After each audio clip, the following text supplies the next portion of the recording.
America और Soviet संघ के बीच में जो कोल्ड वॉर हुआ उसमें यदि सबसे कोई डेंजरस चीज थी तो वो थी उनकी न्यूक्लियर वेपन्स। और एक दूसरे को नीचा दिखाने के लिए इन दोनों ने इतने ज्यादा न्यूक्लियर वेपन्स बना रखे थे जो कि पूरे वर्ल्ड को प्रॉब्लम दे सकते थे। तो आज की वीडियो में हम यही देखेंगे कि इन लोगों ने इतने सारे न्यूक्लियर वेपन आखिर क्यों बनाए जो कि आगे जाके इनको वैसे भी डिस्ट्रॉय करने पड़े। तो इसकी स्टार्टिंग होती है सन 1945 में। यूएसए ऐसी पहली कंट्री बनती है जो कि न्यूक्लियर वेपन को टेस्ट करती है और उसके बाद जापान के ऊपर 2 परमाणु बम गिरा भी देती है। ये देख के स्टालिन के होश उड़ जाते हैं और स्टालिन ये चाहता था कि उसके पास भी न्यूक्लियर वेपन आए, इसलिए उसने अमेरिका की जासूसी करवाना चालू करा। और इसी जासूसी को करवाते करवाते उन लोगों के पास भी ये टेक्नोलॉजी आ गई और 1949 में RDS-1 के टेस्ट के साथ पूरी दुनिया को सोवियत संघ ने एक शौक में डाल दिया। और जो लोग सिर्फ अमेरिका से डरते थे, अब सोवियत संघ से भी डरना बहुत बड़ी जरूरत बन गई थी उनकी। फिर सन 1952 में अमेरिका ने अपना पहला हाइड्रोजन बॉम्ब का टेस्ट करा जो कि हिरोशिमा पे जो बॉम्ब मारा था उससे 1000 गुना ज्यादा पावरफुल था। लेकिन रूस ने भी बहुत जल्दी कैचअप करा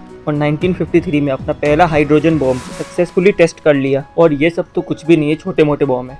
अक्टूबर 30, 1961 में रूस ने जार बॉम्बा बनाया। ये दुनिया का आज तक का सबसे शक्तिशाली न्यूक्लियर वेपन है जो कि 3500 गुना हिरोशिमा वाले बॉम्ब से ज़्यादा शक्तिशाली था। और वैसे तो इसकी पावर 100 मेगाटन रखने की बात कर रहे थे, लेकिन ज़्यादा ही रेडियो एक्टिव एक्सप्लोजन हो जाता। इसकी वजह से इसकी कैपेसिटी कम करके 50 मेगाटन पे लाए। जार बॉम्बा का जब टेस्ट भी करा गया था तो वो जमीन से बहुत ज़्यादा ऊपर करा गया था ताकि कम से कम रेडियो एक्टिव फॉलआउट हो। फिर इन दोनों कंट्रीज ने इंटरकॉन्टिनेंटल बैलिस्टिक मिसाइल और सबमरीन लॉन्च्ड बैलिस्टिक मिसाइल बनाना चालू करे। इसमें अमेरिका जो मिसाइल्स बनाता था वो मेनली एक्यूरेसी पे फोकस करते थे, वहीं पे यूएसएसआर जो मिसाइल्स बनाता था वो फोकस करते थे कि ज़्यादा से ज़्यादा डिस्ट्रक्शन हो सके और तबाही मच जाए। और लगभग 1000 ICBM अमेरिका ने डिप्लॉय कर दिए थे 1970s तक, और वहीं पे यूएसएसआर ने 1400 ICBMs डिप्लॉय कर दिए थे। और यूएसएसआर के ICBMs की रेंज भी अमेरिका वाले से ज़्यादा थी, 300 किलोमीटर। फिर उसके बाद 1962 में हुआ क्यूबन मिसाइल क्राइसिस, जिसकी वजह से पूरी दुनिया को लगने लगा कि अब थर्ड वर्ल्ड वॉर होने वाला है, क्योंकि अमेरिका और सोवियत संघ पूरे तरीके से लड़ने के मूड में आ गए थे। क्योंकि अमेरिका के पास में जो क्यूबा देश है वहाँ पे सोवियत संघ की मिसाइल्स थी, और जब एक समय पे अमेरिका की नेवी वहाँ पे प्रैक्टिस कर रही थी तो एक मिसाइल गलती से सोवियत संघ की सबमरीन के पास गिर गया, जिसकी वजह से वहाँ से न्यूक्लियर अटैक होने ही वाला था। लेकिन एक समझदार कमांडर की वजह से वो लोग बच गए और ये टेंशन आगे जाके बहुत ज़्यादा बढ़ गई और लगभग 13 दिनों तक ये मामला चला था। लेकिन उसके बाद दोनों देश शांत हो गए। फिर उसके बाद मैड की शुरुआत हुई। ये मैड वो पागल वाला मैड नहीं है, ये है म्यूचुअली अश्योर्ड डिस्ट्रक्शन, जिसमें दोनों देशों को समझ आ गया था कि यदि न्यूक्लियर वॉर हुआ तो खामखा दोनों देश खत्म हो जाएंगे। इसलिए इन दोनों देशों ने मिलकर ये फैसला करा कि दोनों देशों के पास इतने वेपन्स होने चाहिए जिससे वो एक दूसरे को पूरी तरीके से खत्म कर पाए। इससे जब भी कोई पहला अटैक करेगा तो दूसरे वाले के पास भी उतने वेपन्स होंगे जिससे वो उसको वापस मुंह तोड़ जवाब दे सके। और इसके अंदर इस बात पे भी गौर किया गया कि सामने वाले देश के पास ज़्यादा मिसाइल डिफेंस सिस्टम नहीं होने चाहिए ताकि वो आने वाले अटैक को रोक ना पाए। अब हम धीरे धीरे वो ट्रीटीज देखेंगे जो कि इन दोनों देशों ने साथ में करे थे। तो अगस्त 5, 1963 में आया पार्शियल टेस्ट बैन ट्रीटी। इस ट्रीटी के अंदर ये बात करी गई कि कोई भी नेशन अपने न्यूक्लियर वेपन को एटमॉस्फेयर में टेस्ट नहीं करेगा,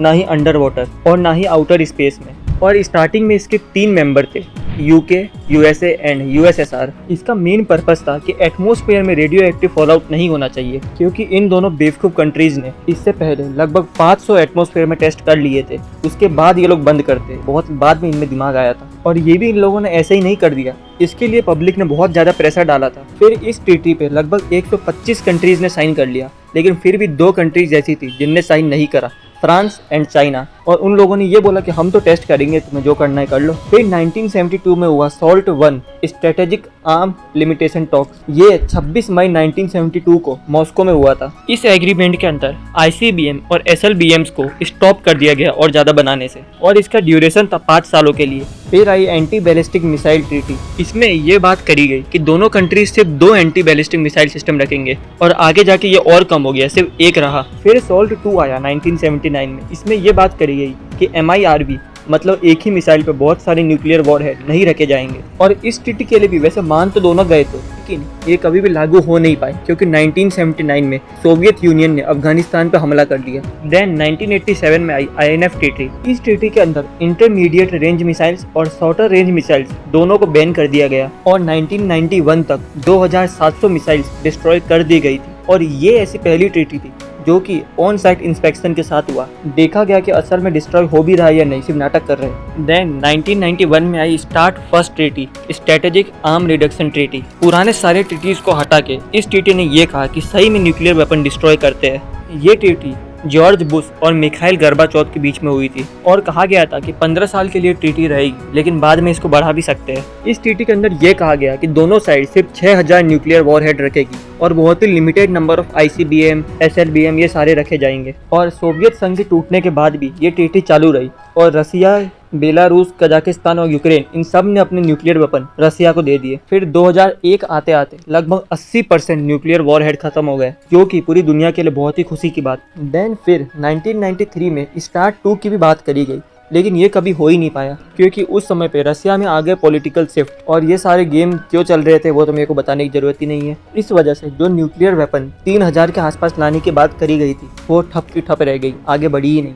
फिर हालांकि 100 ट्रीटी भी आई थी जो कि Vladimir Putin and George Bush के बीच में हुई थी। इसमें भी वॉरहेड कम करने की बात करी गई थी, लेकिन ये भी आगे बढ़ नहीं पाया, कुछ खास हुआ नहीं। हालांकि पिछले कुछ सालों में फिर से माहौल गर्म हो रहा है और हो सकता है कि आने वाले टाइम में कुछ अलग हो जाए, लेकिन जो पास्ट में ट्रीटीज हुई थी उसने बहुत ही हेल्प करी क्योंकि इन दोनों कंट्रीज ने मिलकर लगभग हाफ सेंचुरी सबको डरा के रखा। तो अब एक बार ये देख लेते हैं कि हम लोग ये तो कह रहे हैं इन्होंने बहुत न्यूक्लियर वेपन बनाए, लेकिन आखिर इन्होंने बनाए कितने थे। तो यूएसए ने 1967 में सबसे ज़्यादा न्यूक्लियर वेपन्स थे उसके पास, जो कि 31,255 न्यूक्लियर वॉरहेड्स थे। और वहीं पे यदि देखा जाए उसने 1945 से टोटल कितने बनाए तो वो थे 70,000। और सोवियत संघ के पास 1986 में 39,000 न्यूक्लियर वॉरहेड्स थे और उसने कोल्ड वॉर के दौरान टोटल 55,000 वॉरहेड्स बनाए थे। मतलब आप टोटल देख रहे हो लगभग 1,25,000। और यदि आज देखा जाए तो अमेरिका के पास 5,200 टोटल है, जिसमें से 1,770 ऑपरेशनल है, रेडी है मतलब।